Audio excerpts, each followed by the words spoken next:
In today's video, I'm going to teach you how to fix the Ads.Txt file in your Blogger website. This process is crucial for ensuring your ads run smoothly and efficiently on your blog. So let's walk through each step together. To begin, you'll need to sign in to your AdSense account. If you're not familiar with AdSense, it's Google's program that helps you earn money through advertisements on your blog. After logging in, your first task is to locate your publisher ID. This ID is a unique string of numbers and letters that identifies your account, and it'll look something like this. Pub 12345678901234556. Remember, this number will vary for each account, so make sure you have your specific ID ready as we move forward. Next, we'll head over to your Blogger dashboard. Start by logging into your Blogger account, and if you have multiple blogs, select the one you want to work on.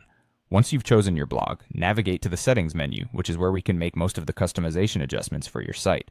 Now you'll want to scroll down until you see the monetization section. This is where things start to get really important for your ad settings. In the monetization section, make sure to turn on the option for Enable Custom Ads.Txt content. This step is crucial because without enabling it, you won't be able to add the necessary details that could optimize your ad performance.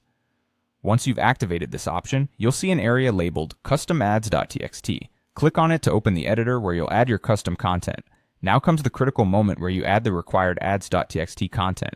You'll need to paste a specific string into this section. It's very important to replace the sample publisher ID with your own ID here. The format should look like this: google.com followed by your publisher ID, which could look like pub 10023456789123456. After that, include the word direct and finish with the code F08C47FEC942FA0.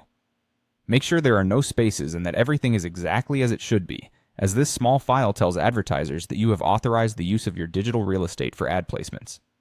Finally, don't forget to hit the Save button to keep the changes you've made. This will ensure that the Ads.Txt file is correctly updated with your information. By completing these steps, you've not only optimized your Blogger site for advertising, but have also taken a crucial step in protecting your and advertisers' interests. I hope this guide has made the process clear for you. Remember, keeping your Ads.Txt up to date is vital for optimal ad performance and revenue. Please let us know in the comments if you have any questions or if there's another topic you'd like us to cover. Thanks for watching and happy blogging.